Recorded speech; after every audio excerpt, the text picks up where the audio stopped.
I still remember being like 7 or 8 and playing the Game Genie for the first time.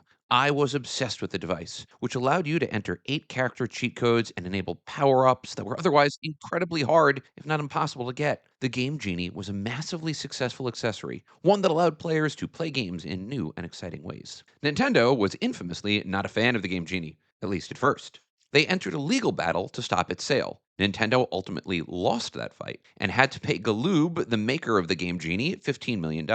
That lawsuit paved the legal pathway for other add ons like the Game Genie and ultimately led to its successor, the GameShark. Today, we're going to talk about how the GameShark succeeded, where it made significant improvements on the Game Genie, and why ultimately it went away, only to maybe come back. The GameShark itself was created by Daytel, which is based in the United Kingdom. Daytel was no stranger to making video game modification tools. The company, which is still active today, had a long history in video game and computer peripheral manufacturing. In the 1980s, Daytel created the Action Replay, which was one of the first video game console cheating devices. Originally available on systems as old as the Commodore 64 and Amiga, the Action Replay would allow users to pause and save video game states, then manipulate the contents of the code to alter the gameplay experience. Like the Game Genie, the Action Replay, and later the Game Shark, worked by temporarily altering memory values, essentially changing the game's code to enable different play experiences. Different versions of the Action Replay came with a trainer mode, which made it easier for users to find cheat codes on their own,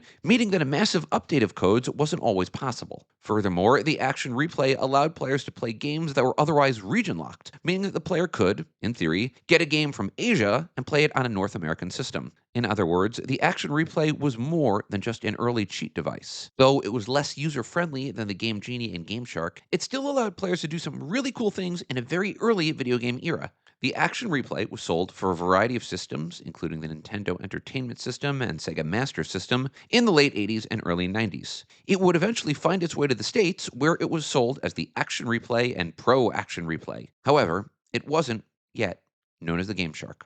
The challenge for the Action Replay in the United States was that it couldn't compete with the Game Genie, which sold better, had flashier advertising, a heavier marketing budget, and the backing of a better distribution network. As such, the Action Replay seemed to be floundering compared to its larger rival, despite the fact that, arguably, the Action Replay did more. Action Replay's opening, and ultimately that of the Game Shark, came in the mid 90s. Game Genies were available for the Nintendo, Super Nintendo, Sega Genesis, Sega Game Gear, and the Game Boy. However, as the home console world entered the fifth generation of consoles, the Game Genie didn't follow. There had been rumors of a Game Genie 2, but that never panned out. This created a market opening, and Daytel charged forward.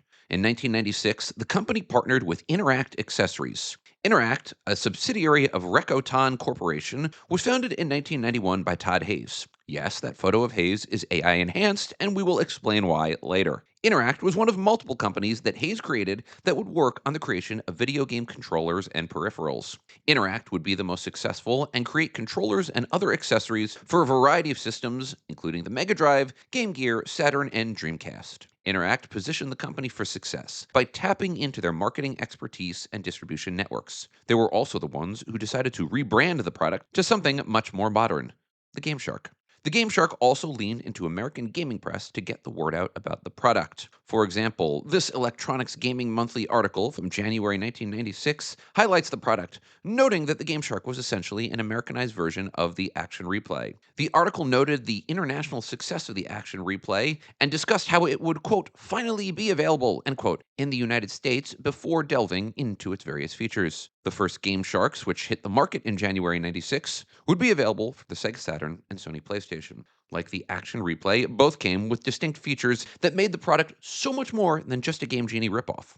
Things actually got really creative for Saturn users, who were given a chance to buy a hacker's kit that would allow users to create their own codes, and that was one of many differences between the Game Shark and Game Genie. PlayStation versions came with an Explorer option that allowed players to directly view the files on the disc. Players could also view images stored in the PlayStation's RAM, search the CD for image files, play certain songs, and even view full motion video files on the disc. In other words, if you had a game that you wanted to see the end movie for, you could. With YouTube, this is pretty normal stuff for us, but at this time, this was pretty cool. The GameShark first launched with 4,000 preloaded codes in addition to extra codes that could be entered as they were discovered. These codes could be saved in memory and accessed later, allowing users to turn codes on and off. However, the trainers within the GameShark enabled you to search for your own codes and experiment, thus potentially identifying new codes on your own and saving them for later use. Other features differentiated themselves from the standard GameShark. For example, the GameShark Pro allowed players to search for their own code and enabled players to do so in the middle of the game, thus enabling players to find a code at the right moment of gameplay. Speaking of memory, the GameShark also acted as a memory card. You could use it to save normal games, then use your cheat codes on those games. Some GameShark versions came with a parallel port that allowed you to connect your GameSharks to a computer, making the GameShark easier to operate. Codes for the product would be constantly updated. These updates would be made available in the gaming press, like Electronics Monthly, and could be learned by calling a 1-900 number. Remember those? You could also go to a website, yes, it's spelled like that, and for $17, get a password to the website in order to access more codes. Players also had the option to subscribe to Dangerous Waters, the GameShark newsletter that would provide updated cheat codes. Dangerous Waters eventually transitioned into GameShark magazine, which ran from 2000 to 2002. Different versions of the GameShark worked in different ways. For example, the Game Boy and Nintendo 64 versions operated like the Game Genie, plugging directly into the cartridge slot and requiring users to plug their cartridge into the adapter. Other versions, like the Dreamcast or PlayStation, used a boot CD and memory card combination. The GameShark became very popular. Tapping into Interact's distribution network, it was sold in all major toy and electronic stores, including Toys R Us, Walmart, and more. Electronic Gaming Monthly declared the product the runner up for 1996 Best Peripheral of the Year. As time went on, the product continued to evolve, with different products getting different features. For example, the Nintendo 64 version came with a code generator, but required that users already have a 4 megabyte expansion pack installed. Another product for the Nintendo 64 GameShark included SharkWire Online, which came with a modem and keyboard. SharkWire Online allowed players to use an internet portal service and access a variety of gaming specific content. More importantly, you could use the system to download new cheat codes and game states. This was in 1999, making the product wildly advanced and well before its time. It was also very expensive, $80.99, and required a monthly fee. Perhaps no GameShark model proved as interesting as the GameShark for the PlayStation. As originally designed, it plugged into a parallel port on the back of the console. However, later versions of the PlayStation removed that port, requiring future PlayStation GameSharks to be recalibrated as a CD and memory card. The removal of this port was due, in part, to the ability of third parties, like the GameShark, to use the system to activate cheats and bypass regional lockouts. The end of GameShark came, in part, due to Rakotan's bankruptcy.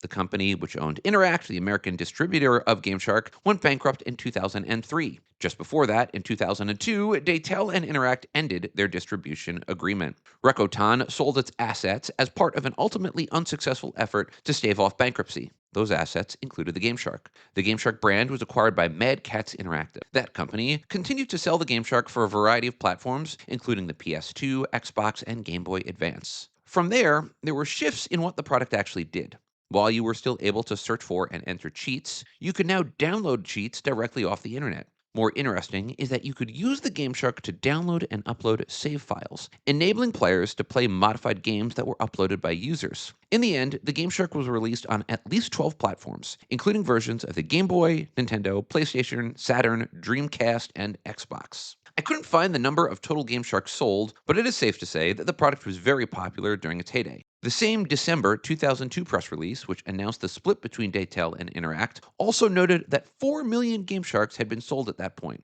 After that, I'm not really too sure how many units sold. So, why did they give up on the product? Tough to say, but if I had to guess, a few reasons. First is changing technology. PlayStation, Nintendo, and Xbox have all enabled highly robust security measures that make it really difficult for outside software to change the operation of the system. Furthermore, the rise in online play meant that players had other play styles. Of course, the internet also changed things. After all, every one of us has probably spent a ton of time on YouTube watching gameplays or finding secrets. The availability of this information meant that players didn't need to cheat. They could just watch a video to find secret areas, learn new techniques, or figure out how to beat a game. Game Sharks were no longer distributed starting around 2012. Mad Catz, which now owned the brand, went bankrupt in 2017. They were reformed by employees in 2018, but there is no mention of new Game Sharks on their website. And that would be it for Game Shark. Right? Well, not exactly. Follow this for a second. In January 2024, Alltech Lansing, an audio company, announced that they were going to release a new AI shark. The product would not allow users to input and find cheat codes, but instead use AI to provide personalized hints and improved gaming experiences. The founder of AI Shark? Todd Hayes, the original founder of Interact, which was the first company to distribute the GameShark in the United States. Funny enough, the press release for AI Shark caused a gaming stir, but not exactly because of the product. The press release said that it would come out in September 2024 with a launch, quote, planned to coincide with the Nintendo Switch 2 in September 24, end quote. This would seem to be a leak of when the Switch 2 was coming out, but the company would later say that they were, quote, making an educated guess, end quote, about when the product would be released. Of course, that didn't happen for the Switch 2 or the AI Shark. While the Switch 2 hit store shelves a few months ago, the AI Shark is not currently available. While the website refers to the AI Shark as, quote, your gaming revolution that can, quote, process real time video, allowing for instantaneous game analysis and feedback, end quote, what isn't available, as best as I can tell, is a release date. A variety of products are mentioned on the website, including a controller, headset, keyboard, and mouse, all of which promise to adapt to your style. The lack of an updated release date and the fact that the website still lists 2024 as a copyright date may point to a problem. And that is it for this edition of Almost Something. If you like the video, I really want to encourage you to like, subscribe, or click on the next video that the YouTube algorithm has selected for you. I also just launched a membership option, which comes with a variety of ways to support the channel, access exclusive content, and make sure that you can influence what we do next. As always, thank you so much for watching, friends. I hope you enjoyed watching this video as much as I like making it. Take care, everybody.